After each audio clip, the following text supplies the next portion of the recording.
Have हम लोग कब यूज करते हैं? Give someone responsibility to to do something, मतलब इसमें भी हम अपना काम खुद से नहीं कर रहे हैं, लेकिन हम किसी को कोई रिस्पॉन्सिबिलिटी दे रहे हैं कि आप मेरा ये काम कर दीजिए। For example, next week I will have the mechanic examine my father's car. ठीक है, मतलब हम ये जो वर्ब्स होते हैं हैव, ये पॉजिटिव वर्ब है, और ये किसी को जब हम कोई रिस्पॉन्सिबिलिटी देते हैं कि आप मेरा ये काम कर दीजिए, तब हम वहां पे हैव का यूज करते हैं। मेक, मेक हम कोई को अपने काम के लिए फोर्स कर रहे हैं कि तुम मेरा ये काम करो। Make someone to do some, force someone to do something. मैं अपना काम कराने के लिए किसी को फोर्स कर रही हूँ। ठीक। मेक का क्या, तुम लोगों ने हैव और गेट का स्ट्रक्चर लिख लिया है ना? यस वो मैम। बोल क्यों नहीं रहे हो आज? हाँ, देखो इसमें जो स्ट्रक्चर्स दिए हुए हैं, फॉर्म्स में दिए हुए हैं, हो सकता है हमने जो स्ट्रक्चर्स लिखवाए हैं वो थोड़े बड़े स्ट्रक्चर्स रहे हो, ये सिर्फ मेन स्ट्रक्चर्स तुम लोगों को दिए गए हैं यहाँ पे। ठीक है, अब अगर हम मेक का ही स्ट्रक्चर लिखेंगे तो पूरा स्ट्रक्चर्स का क्या होगा, अगर तुम इस स्ट्रक्चर के हिसाब से तुमको सब्जेक्ट लिखना हो तो। दिख रहा है पिंक पे ब्लैक? यस। Yes ma'am. अभी ये कहीं यहाँ पूरा ही नहीं पाएगा। मेक और मेक्स और मेड। ठीक। Plus object plus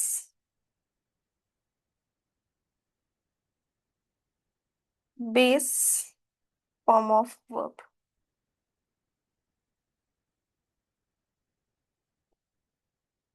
base form of verb कौन सा होता है, वर्ब का कौन सा फॉर्म होता है? फर्स्ट। वर्ब की फर्स्ट फॉर्म, यस। ठीक है, तो देखो स्ट्रक्चर तुमको यहाँ पे भी वही दिया हुआ है, लेकिन ये थोड़ा छोटे में दिया हुआ है। अगर तुम लोग ये स्ट्रक्चर लिख लोगे तो तुम लोग को सेंटेंस बनाने में इजी होगा। ठीक। सही दोनों है, मतलब सही है वाला भी है, make plus object plus verb, लेकिन हमने क्या लिखा है, सबसे पहले तुम लोग सेंटेंस बनाओगे तो कैसे सब्जेक्ट लिखोगे, फिर मेक, मेक्स या फिर मेड, फिर object plus base form of verb. यहाँ पे सिर्फ वर्ब लिखा था, वर्ब की फर्स्ट फॉर्म होना चाहिए। ठीक है। मेक मतलब समझ में आया कि हम लोग मेक का कब यूज करते हैं? Yes ma'am. हम्म। अच्छा, कल एक चीज रह गई थी, हम mass of conversion of mass पढ़ा, law of conversion of mass पढ़ा रहे थे ना, उससे कुछ न्यूमेरिकल्स होते हैं। अगर आज ये खत्म हो जाता है तो हम उसके एक दो न्यूमेरिकल्स करा देंगे, ठीक है? Okay ma'am. तो ये है मेक का स्ट्रक्चर, और ये इसका यूज लिखा हुआ है, force someone to do something. जब हम अपने काम के लिए किसी को फोर्स करते हैं। शानवी समझ में आ रहा है? यस। दे मेड, एग्जाम्पल क्या लिखा है, दे made students obey the school rules. जो स्कूल वाले हैं वो स्टूडेंट्स को अपने रूल्स को ओबे करने के लिए कह रहे हैं, मीन्स उन्होंने फोर्स किया है कि तुम रूल्स को फॉलो करो। Next, get. गेट अलाउ और give permission for an action, किसी भी एक्शन के लिए हम किसी को जब परमिशन देते हैं, अलाउ करते हैं, परमिट करते हैं, तब हम लेट का यूज करते हैं। देन गेट कन्विंस समवन, मतलब सबका यूज अलग अलग है। पॉजिटिव वर्ब्स मतलब यही मतलब होता है ना कि हम अपना काम खुद से नहीं करते हैं, लेकिन जो फोर टाइप्स के पॉजिटिव वर्ब्स हम पढ़ते हैं, लेट, मेक, हैव, गेट, तो सबका यूज अलग अलग होता है। ठीक। समझ में आया इतना? यस। हम्म। अब देखो definition.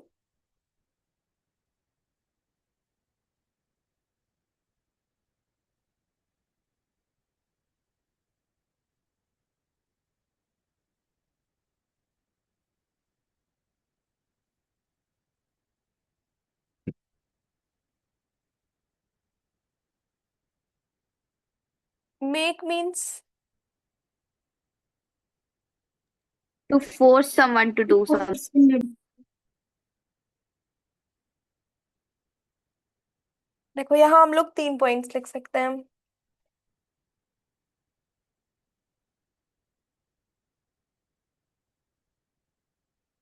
To force someone.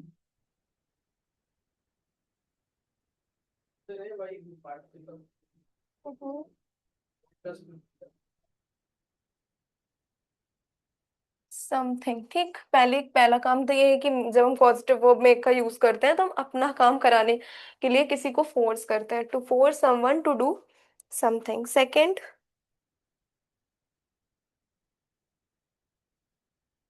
To cause someone to perform an action.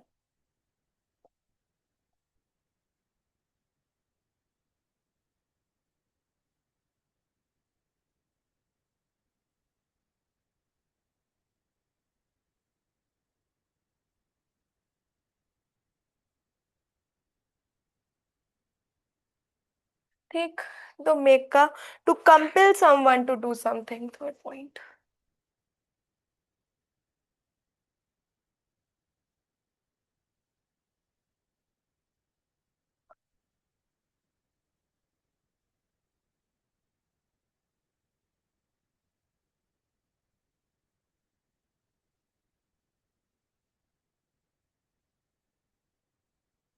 ठीक, मेक का मतलब समझ में आया। फर्स्ट पॉइंट जो लिखा हुआ है, to force someone to do something, हमने ये तो बता दिया। अब ये तो समझ में आ गया होगा कि किसी को कोई काम करने के लिए फोर्स करना, मजबूर करना, किसी से कोई काम कराना। Second, to cause someone to perform an action means किसी को मजबूर करना। थर्ड, टू कंपेल समवन, नहीं नहीं sorry, to compel someone to do something, इसका मतलब होता है कि हम किसी को मजबूर कर दें कोई काम करने के लिए। ठीक, and to cause second some, वाले का मतलब भी तो वही है। क्या? हम सेकंड वाले का मतलब भी तो मजबूर करना ही है। नहीं नहीं, सेकंड का मतलब है, क्या लिखा, हाँ, सेकंड का मतलब है किसी को कोई काम करने के लिए फोर्स करना। ठीक है, मतलब हम उसमें थर्ड में कह रहे हैं कि हम किसी को कोई काम करने के लिए मजबूर कर रहे हैं, लेकिन थर्ड का ये मतलब नहीं है। थर्ड का मतलब है कि हम किसी से कोई काम फोर्सफुली करा रहे हैं।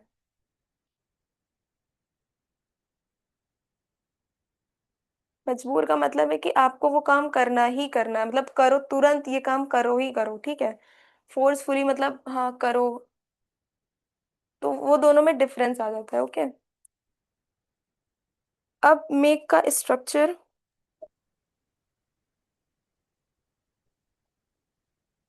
मैम ये थर्ड पॉइंट में टू के बाद क्या लिखना? Compel.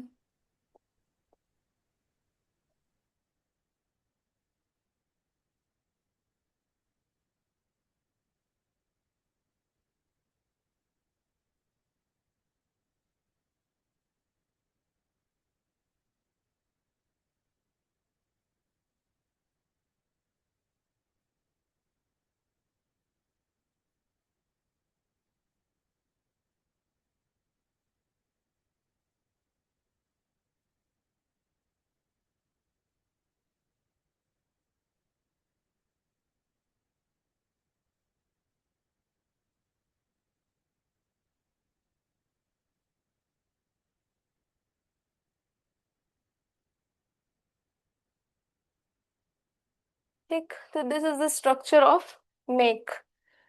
For example,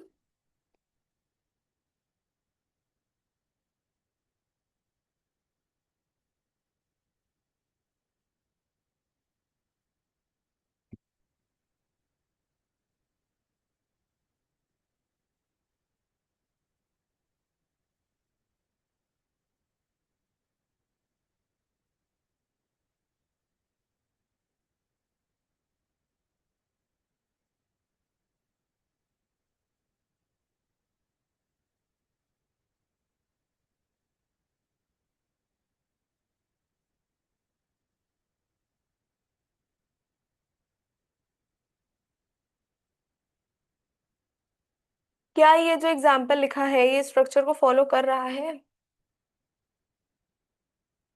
hmm. Yes ma'am. Yes. Subject, subject क्या है? Teacher. Teacher. The teacher. Then causative verb made. Made. Object the students. The students, and student. Base form right. Right. ठीक है। तो मेक का मतलब समझ में आया कि हम लोग मेक का कब यूज करते हैं। यस। हम्म, इसके कुछ रूल्स होते हैं। After make use first form of verb. हमेशा जब हम मेक का यूज कर मतलब जब हम मेक लगाएं किसी भी सेंटेंस में तो वर्ब का फर्स्ट फॉर्म यूज करें और उसके आगे टू नहीं लगा होना चाहिए। टू मेक के साथ हम टू का यूज नहीं करते हैं।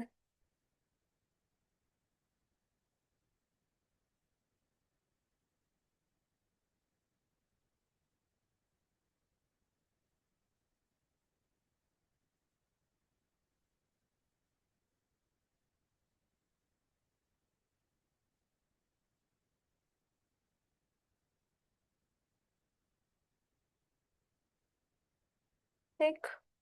To is not use after make और मेक। ओके। मैम तो ये सेंटेंस क्या गलत होगा? The teacher said us to make the project. After make to is not use after make. Make के बाद नहीं यूज करना है। हाँ। उसके बाद है लेट। मेक क्लियर हुआ।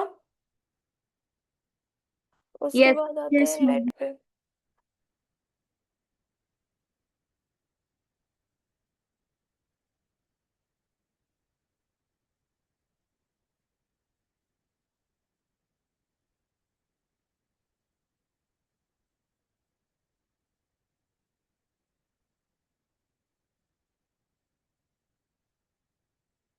तो तुम लोगों ने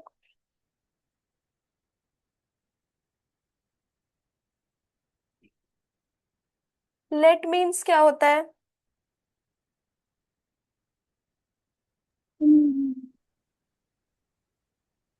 late allow means. Hmm. Allow someone let means to allow someone.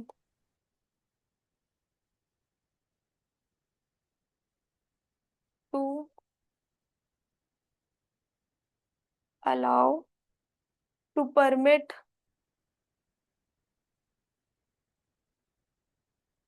ठीक है। To give permission.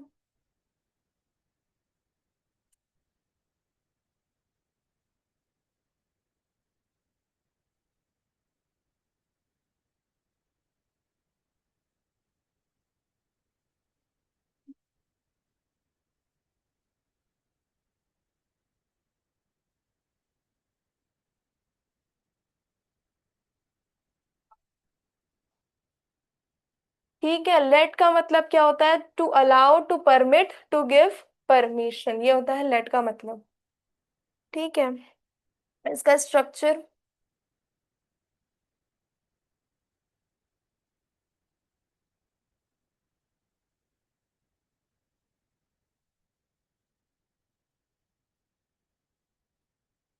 Subject plus late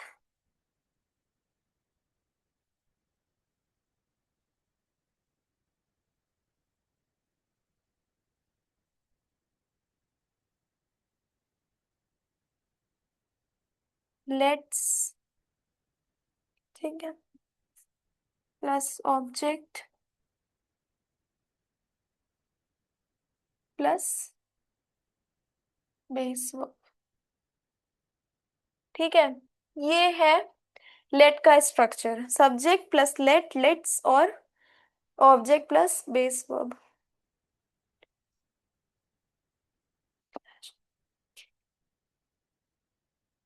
समझ में आ रहा है। Yes ma'am. शानवी कोई doubt. No ma'am.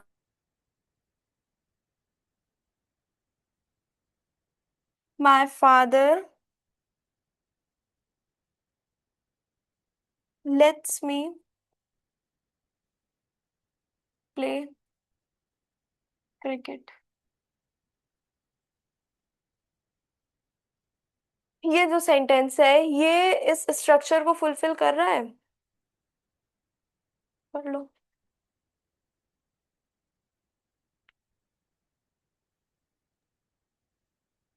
Yes ma'am.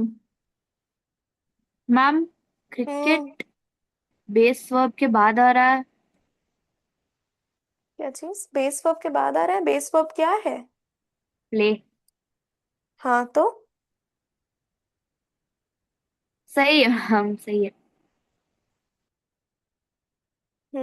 Subject क्या है? My father. My father. Let, फिर me. Me is object and then this play. Is play. तुम क्या कह रही थी? लेट प्ले क्या? नहीं मैम, वो मैं कह रही थी कि क्रिकेट प्ले के बाद लिखा है, बेस वर्ब के बाद तो कुछ लिखा नहीं स्ट्रक्चर में, इसलिए। वो तो अंडरस्टूड है ना। ठीक है, तो ये है इस this is all about the chapter. हम लोग 4 टाइप्स के कॉजेटिव वर्ब्स पढ़ रहे थे। एक बार रिवाइज करा देते हैं, फिर 2-3 न्यूमेरिकल्स कर लेते हैं। ये तुम लोगों ने कर लिया है? यस। इतना लिख लिया? यस। ठीक है, तो अब एक बार रिवाइज कर लेते हैं, फिर कल जो बच गया था वो कंप्लीट कर लेंगे।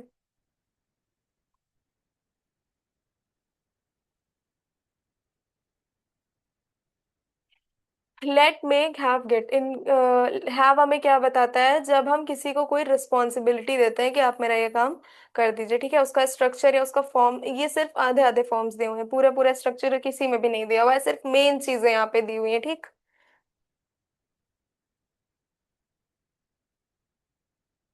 दिख रहा है?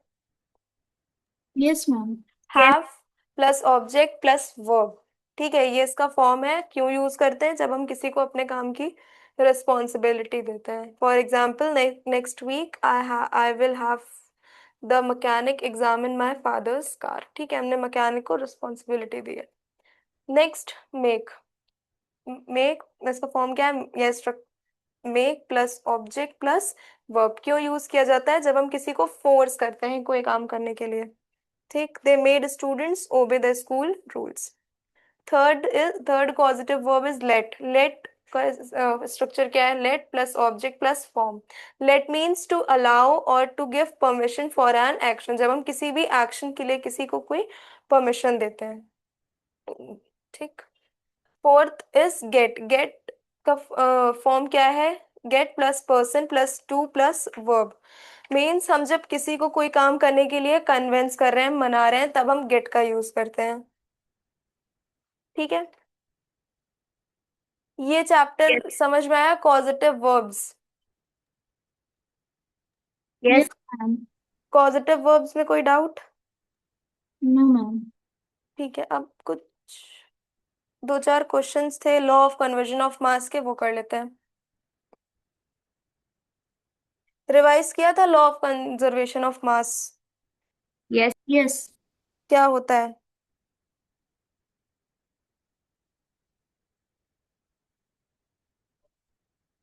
नहीं, लाइट बंद ही कर दीजिए, बंद ही कर दीजिए।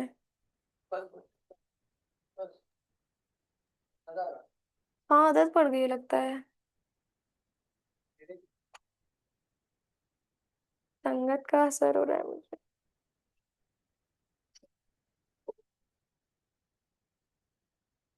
देखो, पहले हम इसके law of conservation of mass के क्वेश्चंस कर लेते हैं, फिर इक्वेशन बैलेंस कर लेंगे, ठीक। बहुत इजी सा एक क्वेश्चन है।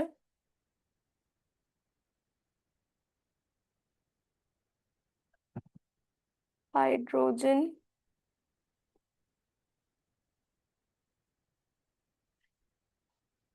बता दो तुम लोगों को पॉजिटिव वर्ब्स में तो कोई डाउट नहीं है? हाँ, आवाज ही नहीं आ रही है मुझे। नो।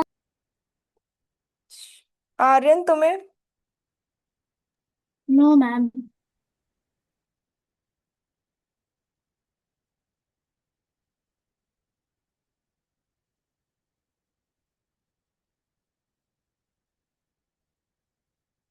क्वेश्चन क्या है? Hydrogen reacts with water to form water, ठीक है। देखो, मास दिया हुआ है, मास ऑफ हाइड्रोजन।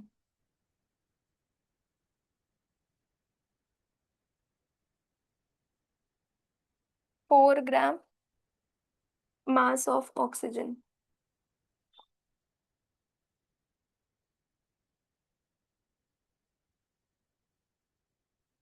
कितना है? 32 ग्राम।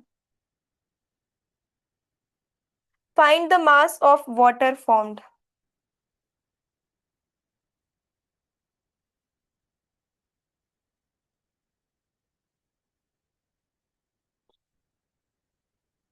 फाइंड द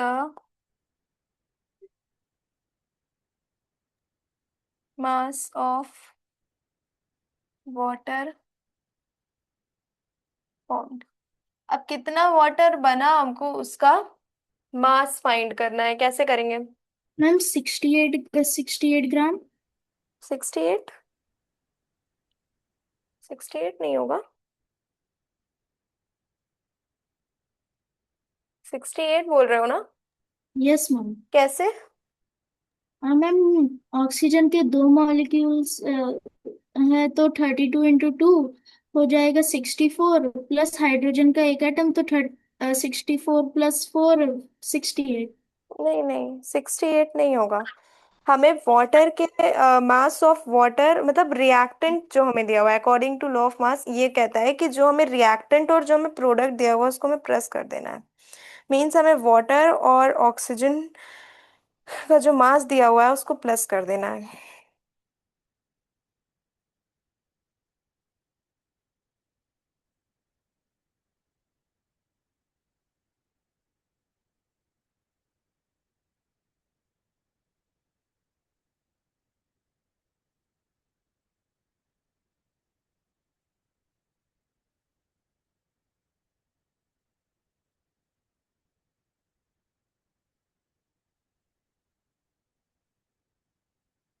देखो कैसे होगा।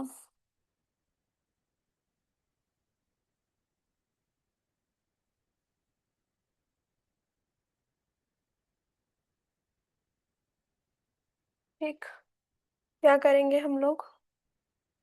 इन दोनों को ऐड कर देंगे। 4 ग्राम प्लस 32 ग्राम, तो कितना आ जाएगा? हमें देखो वाटर फाइंड करना है ना, तो मीन्स कि हम दोनों चीज को ऐड कर देंगे। कैसे बनता है वाटर? हाइड्रोजन और ऑक्सीजन को मिला करके। तो वाटर बनाने के लिए हम दोनों को ऐड कर देंगे, तो 4 + 32 ऐसे लिखते हैं। समझ में नहीं आ रहा है क्या? Ma'am mass of water 32 gram plus 4 ग्राम 36 ग्राम। देखो क्वेश्चन क्या दिया हुआ है। हाइड्रोजन किसके साथ रिएक्ट कर रहा है? वाटर के साथ, ठीक है। तो हाइड्रोजन का मास कितना कितना दिया हुआ है? 4 ग्राम। और ऑक्सीजन का मास कितना दिया हुआ है? 32 ग्राम। अब हमें ये फाइंड करना है कि वाटर का मास क्या होगा। तो यही तो है ना कि वाटर और हाइड्रोजन से मिल करके, हाइड्रोजन और ऑक्सीजन से मिल करके वाटर बना है। मीन्स कि हम लोग इसको ऐड कर देंगे। मैम मतलब इसका जितने भी मॉलिक्यूल्स है उससे उससे तो उससे लाइट ऑन कर दीजिए। हाँ सब क्या कह रहे हो?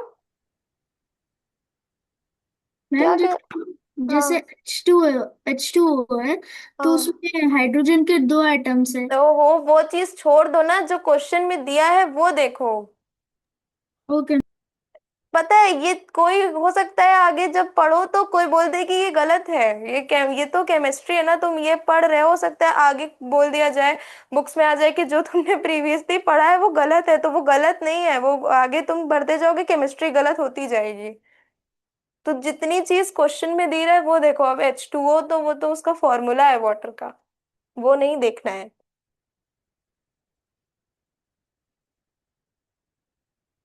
पता नहीं कितनी चीजें गलत हो जाएंगी।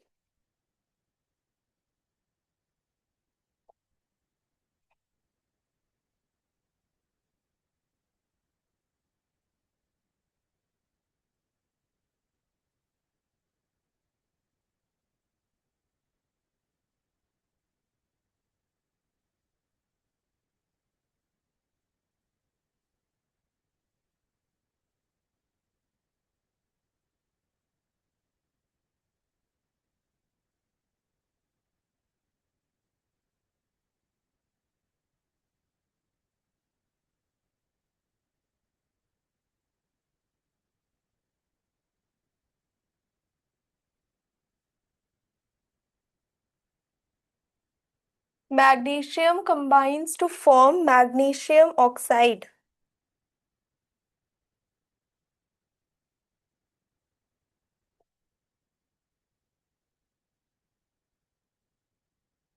ठीक। अब हमें क्या दिया होगा, मैग्नीशियम का मास दिया होगा और ऑक्सीजन का मास दिया होगा, ठीक है, what ever the mass is given. हमें इसका पता है मैग्नीशियम ऑक्साइड का भी फॉर्मूला होता है, तो हमें वो नहीं देखना है कि मैग्नीशियम ऑक्साइड का क्या फॉर्मूला है, क्या संबंध, ये सारी चीजें नहीं। हमें दिया होगा मैग्नीशियम का मास और दिया होगा ऑक्सीजन का मास। अब हमको ये बताना है कि मैग्नीशियम ऑक्साइड का क्या मास होगा।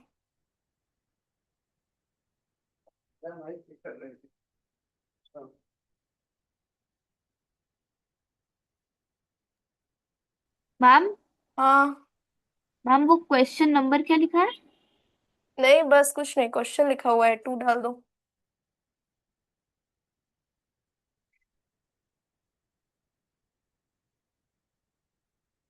कल से क्या शुरू करें, इंग्लिश ही कंटिन्यू करें या मैथ्स? मैम हम्म। क्या? मैथ्स। शानवी क्या शुरू करें? Ma'am English. तुम लोग एक बार इंग्लिश का सिलेबस देख लेना कि तुम लोगों में ये चैप्टर्स हैं कि नहीं, ठीक है? नहीं तो मंडे से मैथ्स कर लेंगे, कोई बात नहीं। निकालो मास मैग्नीशियम ऑक्साइड का।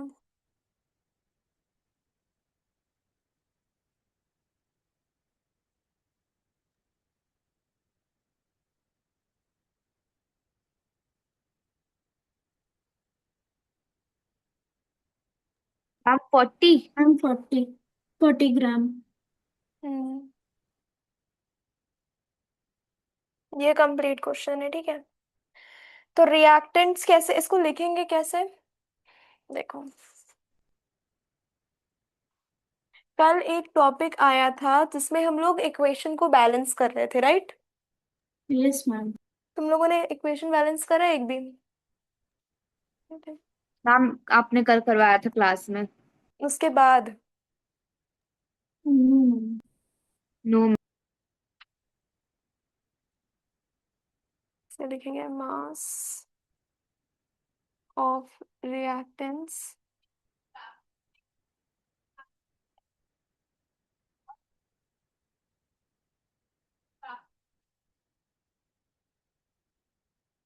या 24 ग्राम प्लस 16 ग्राम, ठीक है। इन दोनों को प्लस करेंगे तो क्या आ जाएगा, 40 ग्राम, ठीक। तो मास ऑफ मैग्नीशियम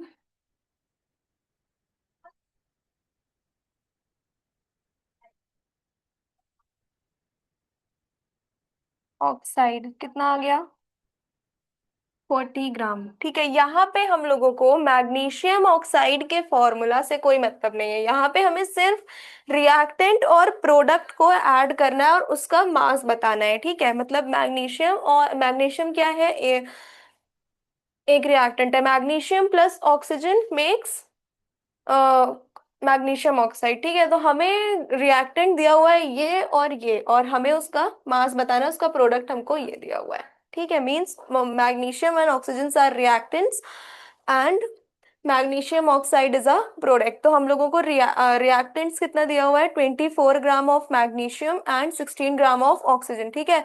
तो इन दोनों का मास कितना आ जाएगा, 16 ग्राम, मतलब इसका प्रोडक्ट कितना आ जाएगा, 16 ग्राम, ठीक।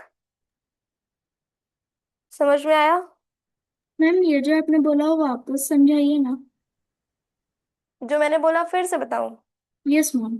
मैग्नीशियम और ऑक्सीजन रिएक्टेंट है जिससे हम रिएक्शन परफॉर्म कर रहे हैं, ठीक। Yes. Magnesium is a element और ऑक्सीजन भी एक एलिमेंट है। तो जिससे हम रिएक्शन परफॉर्म करते हैं उसको हम रिएक्टेंट बोलते हैं। मैग्नीशियम और ऑक्सीजन रिएक्टेंट है। इन दोनों से एक रिएक्शन परफॉर्म करने के बाद हमको क्या मिला, मैग्नीशियम ऑक्साइड मिला। तो मैग्नीशियम का मास हमको दिया हुआ है 24 ग्राम, ऑक्सीजन का मास दिया हुआ है 16 ग्राम। अब हमको ये जो प्रोडक्ट आया है मैग्नीशियम ऑक्साइड उसका मास कितना है वो फाइंड करना है।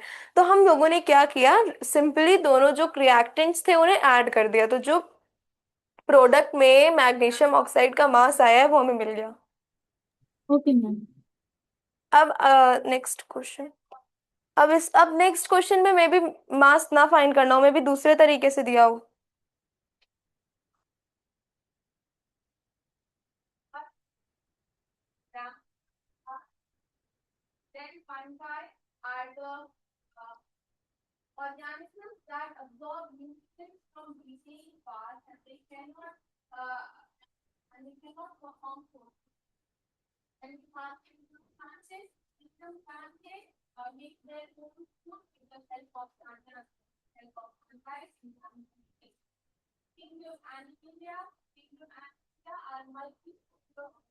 When carbon burns in oxygen,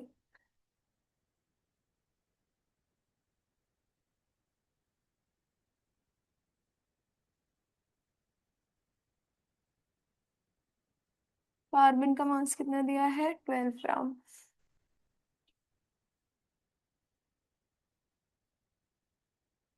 mass of oxygen, ठीक है, ऑक्सीजन का दिया हुआ है 32 ग्राम। फाइंड द मास।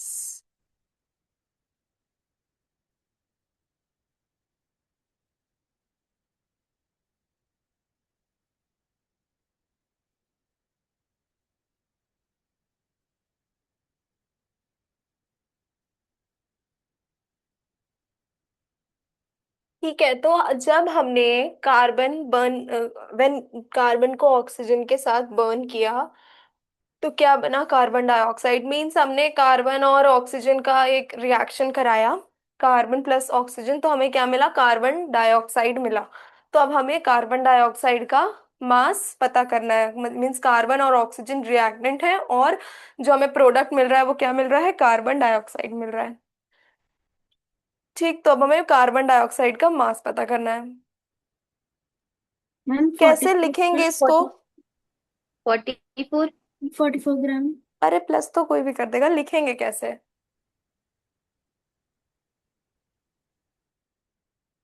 लिखा कैसे जाता है। हम्म,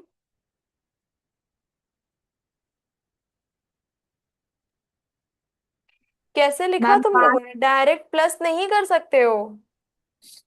ma'am mass of reactant ma'am is mass reactant is equal to mass of 12 product. Plus 32।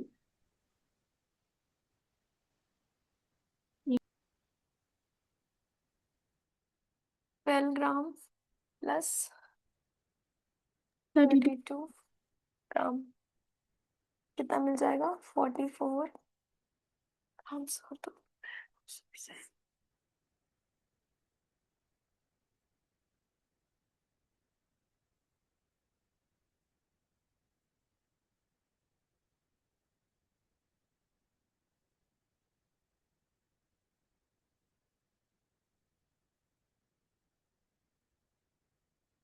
क्या मिल गया, कार्बन डाइऑक्साइड का मास 44 ग्राम।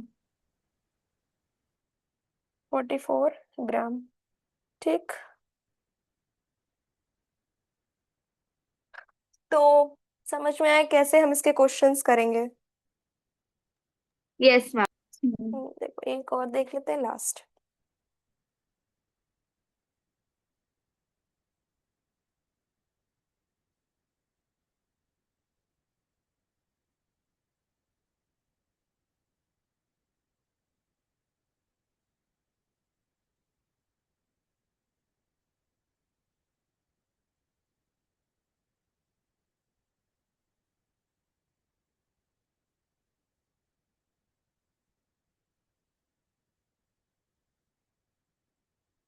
In a chemical reaction,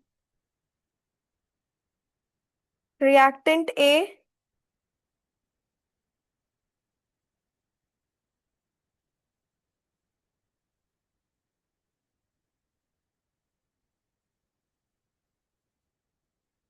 is, एक केमिकल रिएक्शन हो रहा है जिसमें रिएक्टेंट ए है 75 ग्राम और रिएक्टेंट बी है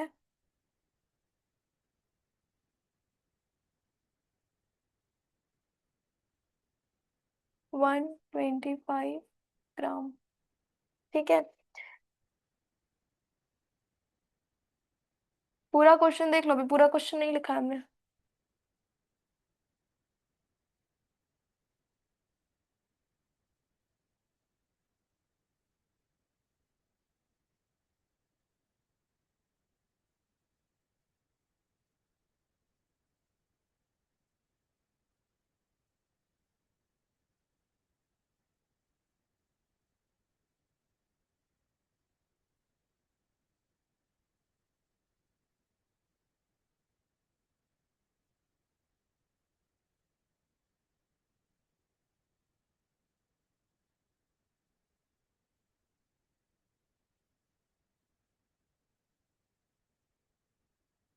इन अ केमिकल रिएक्शन, एक केमिकल रिएक्शन हुआ जिसमें रिएक्टेंट ए है 75 ग्राम, रिएक्टेंट बी है 125 ग्राम, जिसमें हमें दो प्रोडक्ट मिले। मीन्स ये हमारे रिएक्टेंट है, ये प्रोडक्ट है। प्रोडक्ट सी मिला हमें 140 ग्राम। अब हमें प्रोडक्ट डी का मास फाइंड करना है।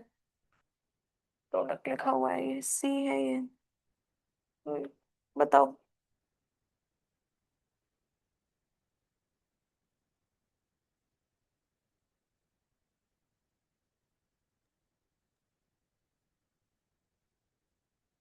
मैम ये प्रोडक्ट डी है क्या?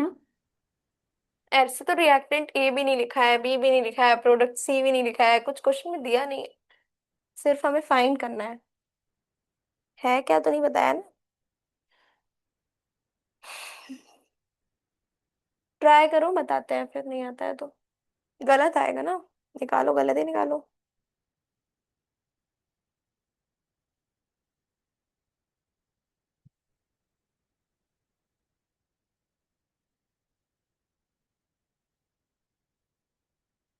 Ma'am 60 gram. Yes, good. क्या किया, प्लस करके माइनस? Yes ma'am. आर्यन तुमने किया? No ma'am. कुछ तो करो, कैसे करोगे, क्या करोगे? मैम ऐड किया। ऐड करो, फिर उसको जब तुम सेक्शन प्रोडक्ट सी से माइनस करोगे तो प्रोडक्ट डी आ जाएगा।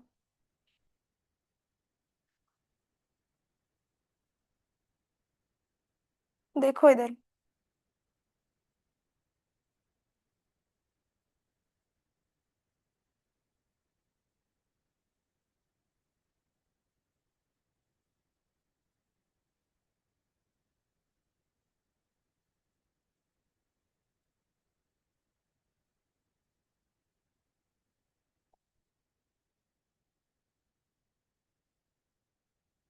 तो टोटल मास कितना है रिएक्टेंट का?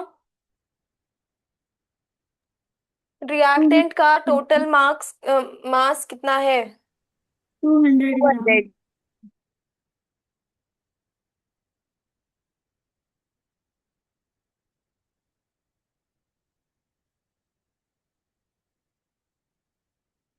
ठीक है।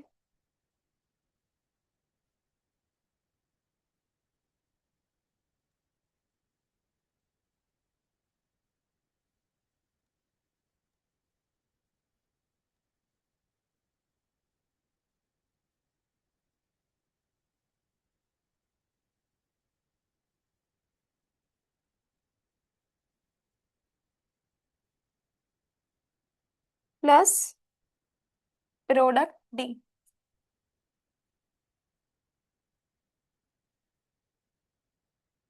विच इज इक्वल्स टू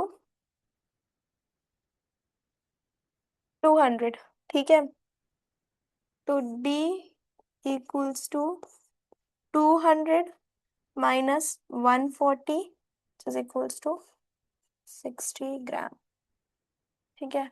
अब तुम लोग देख लो कि सॉल्यूशन लिखा कैसे जाता है, और अगर एग्जाम में आएगा और मार्क्स कटेगा तो हमसे मत पूछना कि क्यों कटा है। इसको लिख लो, ऐसे ही लिखा जाता है। ठीक।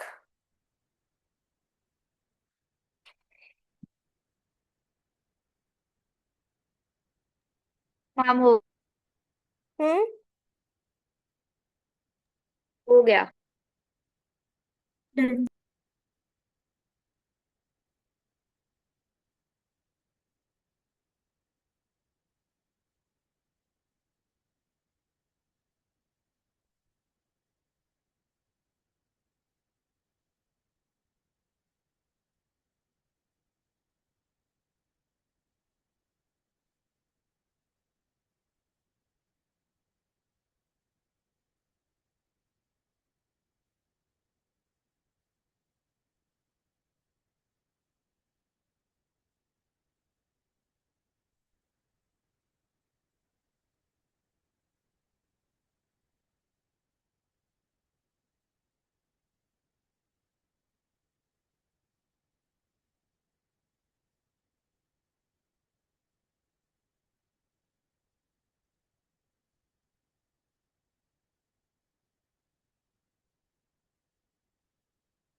20 grams of hydrogen reacts completely with oxygen to form water.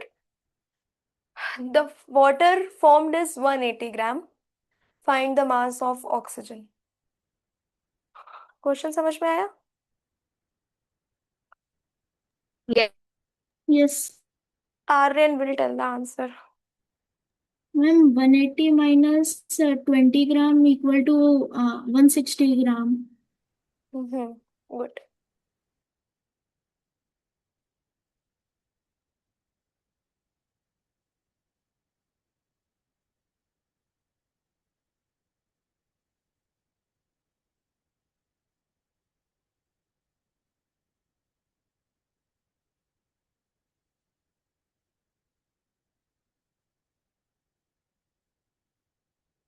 ठीक है, देखो। फिर ऑक्सीजन हमें दिया है पर हाइड्रोजन दिया है पर ऑक्सीजन नहीं दिया है। ऐसे करेंगे। और वाटर का मास दिया हुआ है।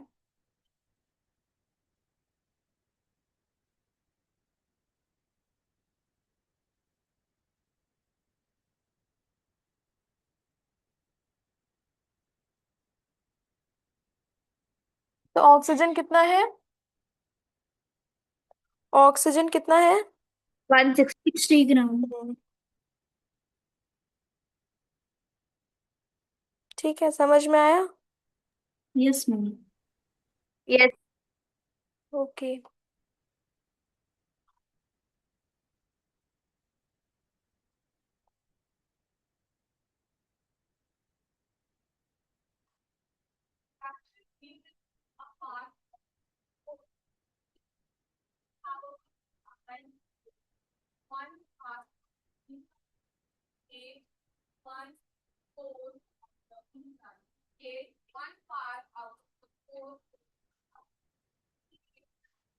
क्या होता है इसका मतलब? Ma'am balancing. रिएक्टेंट और प्रोडक्ट जो भी आता है दोनों सेम होने वो चाहिए सेम होना मतलब। चाहिए, हाँ, मीन्स जो हम रिएक्टेंट है और प्रोडक्ट है वो सेम होना चाहिए। देखो, अगर हम एक इक्वेशन लिखें,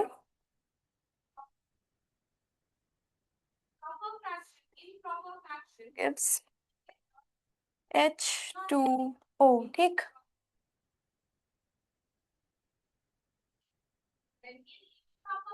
इसको बैलेंस कैसे करेंगे? एलिमेंट क्या क्या दिया हुआ है?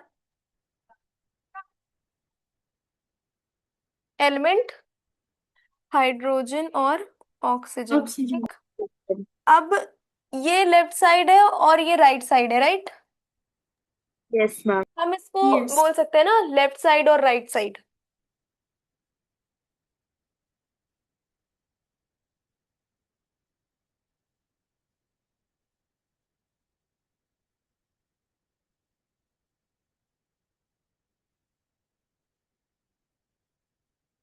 लेफ्ट साइड में कितने हाइड्रोजन के मॉलिक्यूल्स दिए हुए हैं? टू। हाँ, 2। और इधर टू। ऑक्सीजन के? टू। और इधर वन। 1। तो अब हमको इसको बैलेंस करना है। बैलेंस कैसे करेंगे? अगर हम इसको ऐसे लिख दें, 2 गिव्स 2H2O, तो क्या ये बैलेंस हुई? बैलेंस हुई है? अगर नो मैम। नहीं हुई। एक मिनट, मैम हो। बैलेंस बैलेंस ही तो है बेटा। क्या लिखा हमने? 2H2 + O2 गिव्स 2H2O, तो क्यों बैलेंस क्यों नहीं है? वो मैम मैम वो लास्ट में ओ के बाद वापस टू आना चाहिए ना। क्यों 2? ये जो 2 है, ये इसी को कंसिडर करते हैं, इसीलिए तो इधर 2 लगाया है। मैम वो टू दोनों के लिए है क्या? हाँ, दोनों के लिए होता है। हाँ। आगे जो भी नंबर होता है वो जितने भी एलिमेंट्स होते हैं उसमें सबके लिए होता है, ठीक। अच्छा यस मैम। चलो ठीक है। आवाज एकदम रखो जैसे पढ़ाती हो। 2:58 पे। नहीं, 2, 2:30 पे नहीं आ जाए। 2:30। पता है। हाँ, ठीक है, 2:30 की। करो।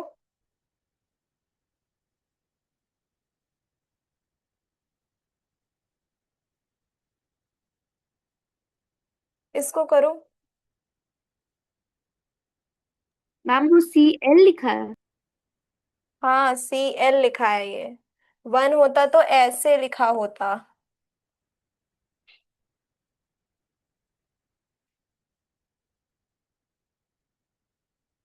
इधर हाइड्रोजन के कितने मॉलिक्यूल्स हैं? दो। दो। इधर? दो। दो। ये कौन बोल रहा मैम है? Two H C L. हाँ, किसी से पूछ रहे हो क्या आर्यन? No ma'am. मैम पापा बाजू में बैठे थे बस। H2 + Cl2 + 2HCl, ठीक। हुई है इक्वेशन बैलेंस। देखो इधर, ये जो 2 लिखा हुआ है ना, this is for hydrogen as well and for chlorine as well. जो Cl है इसका मतलब क्लोरीन होता है, HCl मतलब हाइड्रोक्लोरिक एसिड, ठीक। समझ में आया? Yes ma'am. चलो, एक और लास्ट। मैम हाँ। मैम वो ऊपर वाला एक बार लिखना था। अच्छा, ये तो प्रोसेस बताया ना कि कैसे किया जाता है। ये चीज लेफ्ट राइट, ये हर जगह, ये रफ में तुम लोग कर सकते हो लेफ्ट राइट, और ये समझने के लिए। नहीं तो कोशिश करो कि ऐसे ही हो जाए।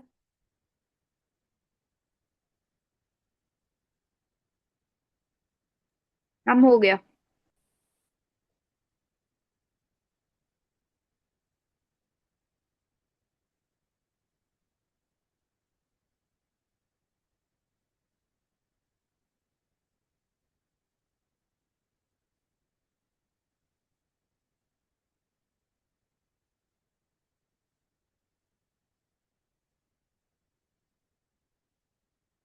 ये बैलेंस है कि नहीं? आर्यन, बैलेंस है? No ma'am.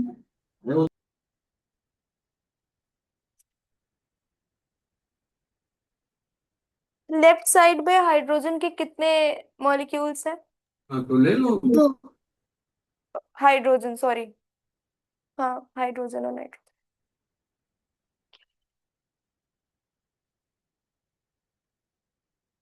क्या बैलेंस करेंगे तो क्या हो जाएगा?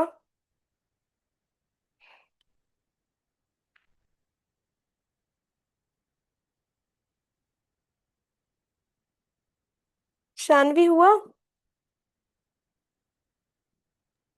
No ma'am. मैम क्यों? 3 3 N2 plus 3 H2 equal to 2 NH3। नहीं नहीं, मुझे तुम पूरी इक्वेशन बताओ, तुमने लिखा क्या है तब हम बताएं। थ्री, क्या किसके आगे तुमने थ्री लगाया? मैम 3 वो लेफ्ट साइड वालों के आगे। N2 + 3H2 gives 2NH3, ma'am है ना? Yes ma'am. यही आएगा ना बैलेंस होके, N2 + gives 2N। तुम लोगों को ये देखना है कि दोनों साइड पे, मतलब रिएक्टेंट किस इस तरफ को हम लोग रिएक्टेंट बोलते हैं और इस तरफ हम लोग प्रोडक्ट लिखते हैं, ठीक है? तो तुम लोगों को सिर्फ इतना देखना है कि रिएक्टेंट के साइड पे जितने मतलब मॉलिक्यूल्स दिए हुए हैं उतने ही हम लोगों को प्रोडक्ट के साइड पे भी दिए हों, मतलब हम लोगों को वही चीजें इक्वेशन में बैलेंस करनी होती हैं। ठीक? शानवी समझ में आया ये वाला? यस। आर्यन तुम्हें समझ में आया बैलेंसिंग और law of conversion of mass के न्यूमेरिक क्वेश्चंस? Yes ma'am. कोई doubt? No ma'am. Okay. Okay, this is all for today and tomorrow we will continue later on. Grammar शुरू करना है ना कल? ग्रामर शुरू करें कल? Okay ma'am. ठीक है। ओके। Excuse me ma'am. हाँ। मैम ये तो अभी हम लोग ऐसे सीख रहे हैं, पर जब केमिकल्स हम लोग केमिकल्स रहते हैं उनको भी ऐसे ही करना रहता है क्या? अभी तो देखो बैलेंसिंग सीख रहे हो, अभी तो ये भी सीखना है कि हम बना कैसे रहे हैं, बना कैसे N2H2, ये सब मॉलिक कंपाउंड्स बने कैसे। अभी तो इसमें बहुत सारी, अभी तो पूरा पूरा चैप्टर है। अभी तो सिर्फ वो टॉपिक था बैलेंसिंग और लॉ ऑफ कन्वर्जन ऑफ मास, तो डायरेक्ट बता दिया। अभी इसके पहले बहुत सारी चीजें और आएंगी। मैम एक्चुअल में केमिकल रिएक्शन बैलेंस्ड में होता है या फिर इनबैलेंस भी होता है? नहीं, एक्चुअल में तो वो बैलेंस होता है ना। हम लोग अगर एक्चुअली कोई रिएक्शन, जैसे अगर हम फोटोसिंथेसिस की रिएक्शन देखें या कोई भी रिएक्शन देखें, तो वो बैलेंस्ड होती है। हम ओके। लोगों को वो अनबैलेंस्ड फॉर्म में दिया जाता है, हम क्वेश्चन कर रहे हैं कि हमें वो अनबैलेंस्ड फॉर्म में वो दी हुई है रिएक्शन, हमको उसको बैलेंस्ड फॉर्म में करनी होती है। Okay ma'am. ओके। ओके।